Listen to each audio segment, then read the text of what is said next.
नमस्कार। Online class में आप सभी का स्वागत है।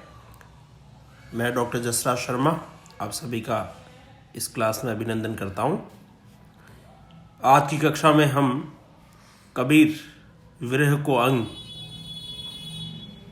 का अगला भाग पढ़ेंगे।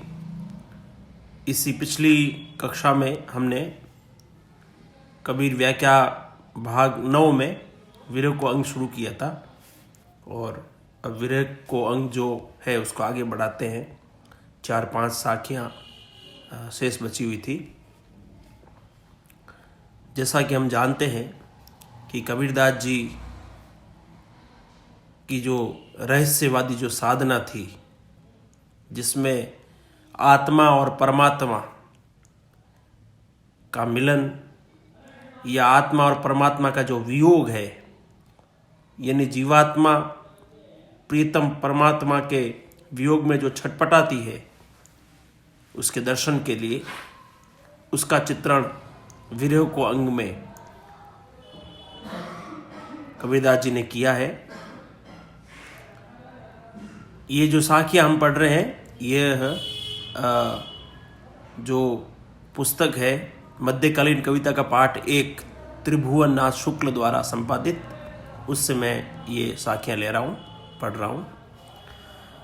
अगली साखी लेते हैं हम।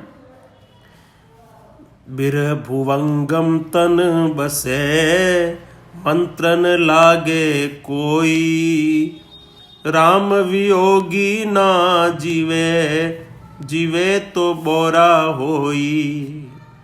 बहुत सरल है, बहुत सहज है।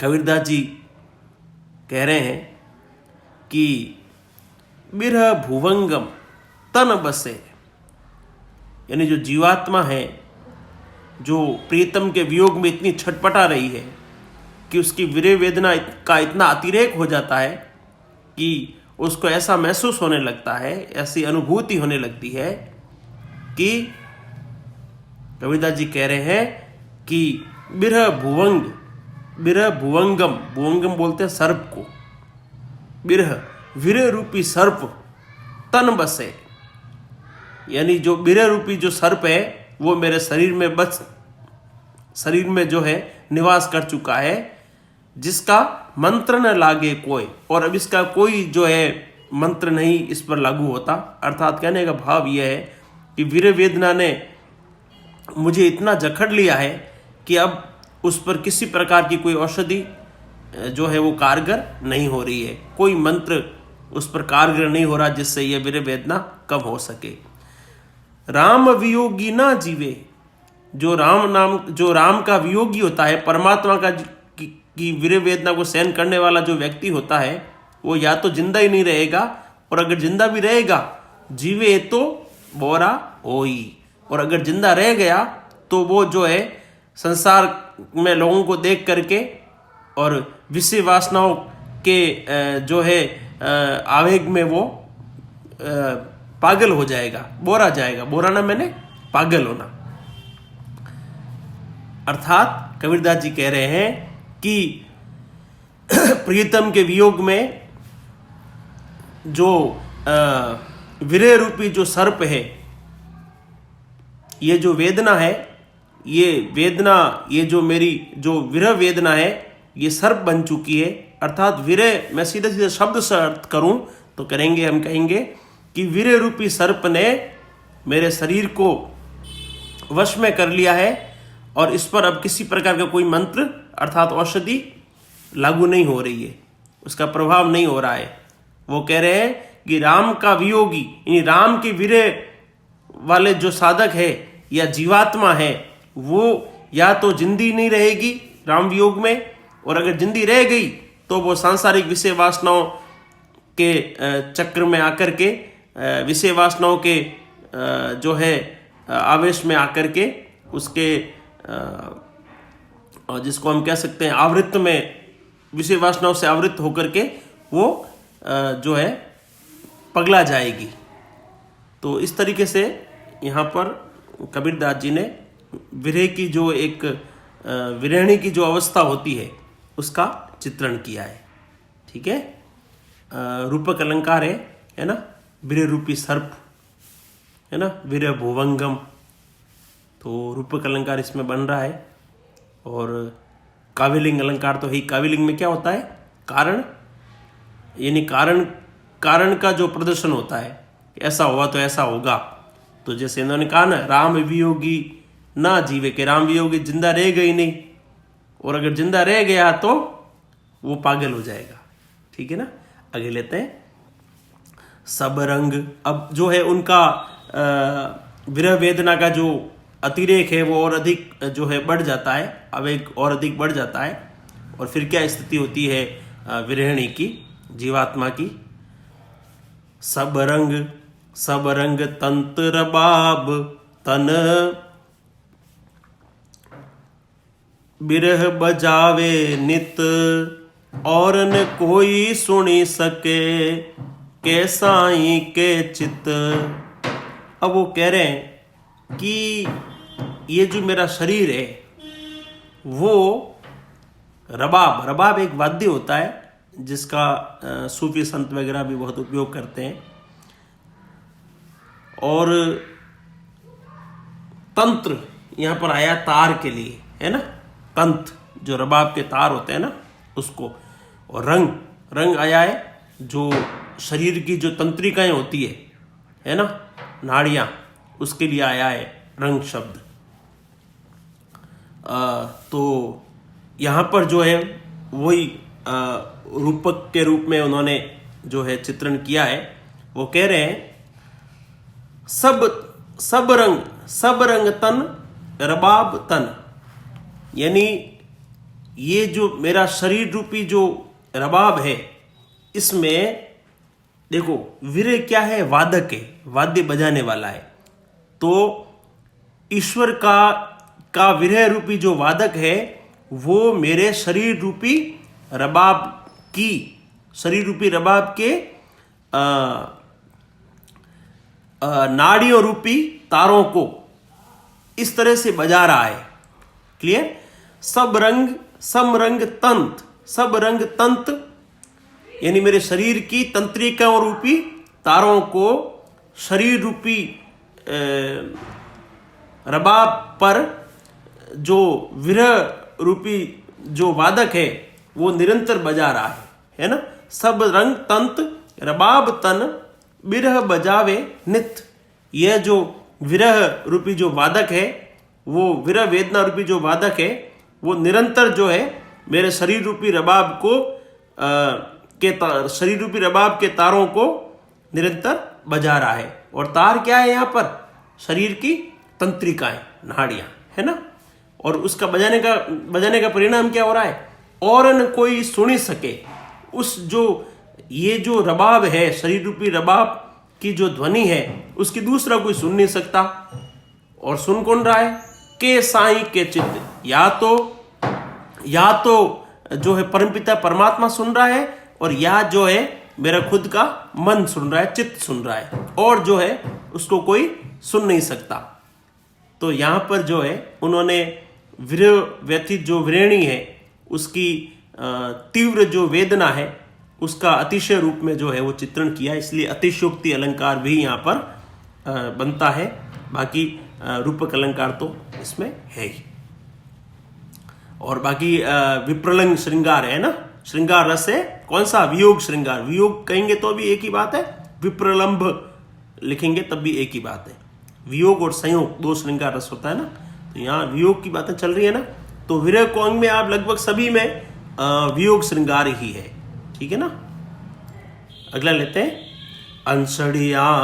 अंसड़िया झाई पड़ी, पंथ निहारे जीबड़िया छाला पड़ा, राम पुकारे।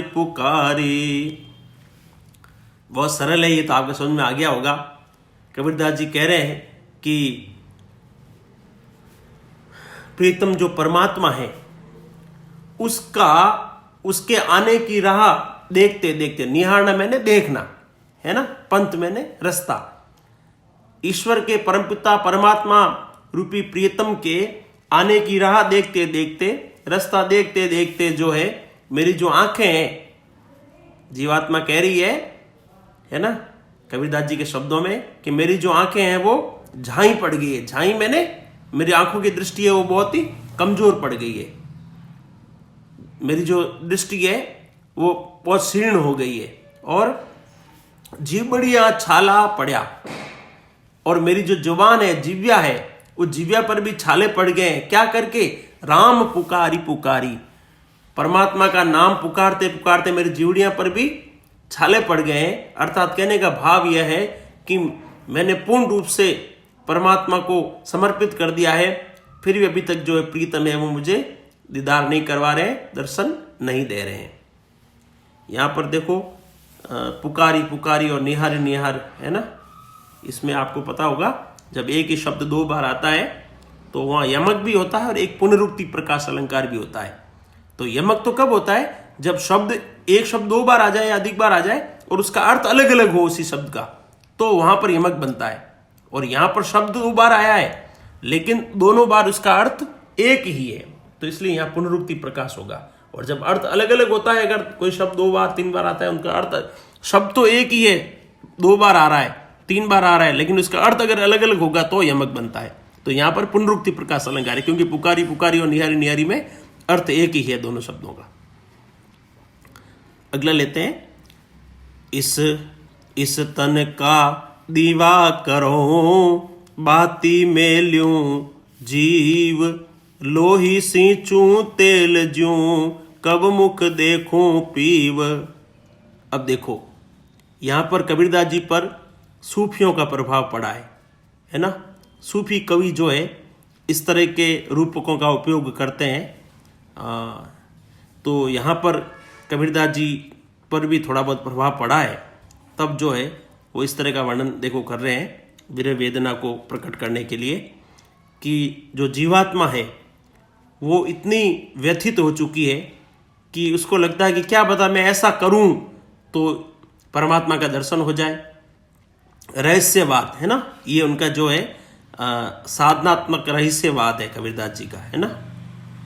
तो रहस्यवादी साधना है। तो इस तन का दीवा करूं, वो कह रहे हैं कि इस शरीर को जो है मैं क्या कर दूं?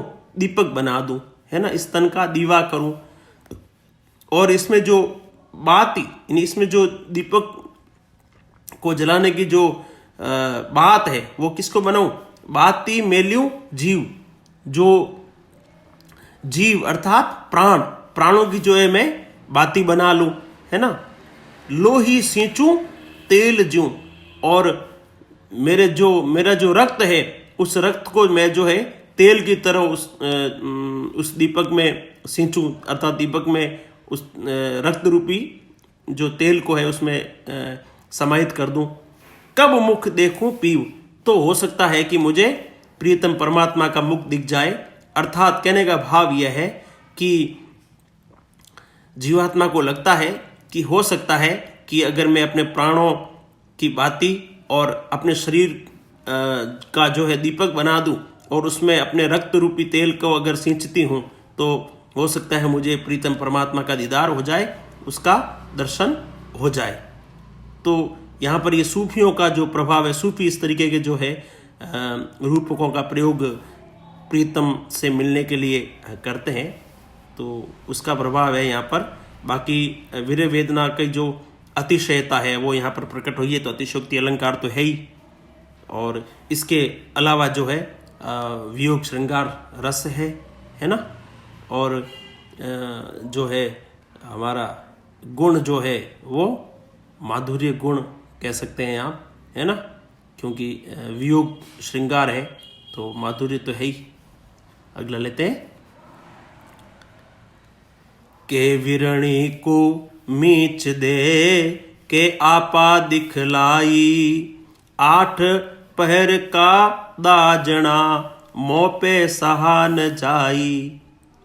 अब अंत में जो है जीवात्मा ने एक निर्णय कर लिया है कि हे परमात्मा दर्शन दे दो, नहीं तो ये जो विरह वेदना है अब मुझे सही नहीं जा रही है ना। तो जीवात्मा कह रही है कबीरदास जी के शब्दों में, के विरहणी को मीच दे के आपा दिखलाई। ए परमात्मा, या तो तू इस जीवात्मा रूपी जो ये व्रेणी है ना, इस व्रेणी को मींच दे, मैंने मार दे। या तो तू जो है इस व्रेणी को समाप्त कर दे, है ना, मृत्यु को पहुंचा दे, और के आपा दिखलाई, और या फिर जो है तुम मुझे दर्शन दे दे। आपा दिखलाई मैंने अपना दर्शन दे दे, दीदार करवा दे, है ना, दीदार करवाना मैंने दर्शन देना। या तो मुझे जो है इस मेरी पूरे शरीर को नष्ट कर दे और अपने में समाहित कर देता, मुझे मृत्यु को दे दे, और या फिर जो है तू दीदार करवा दे, दर्शन करवा दे।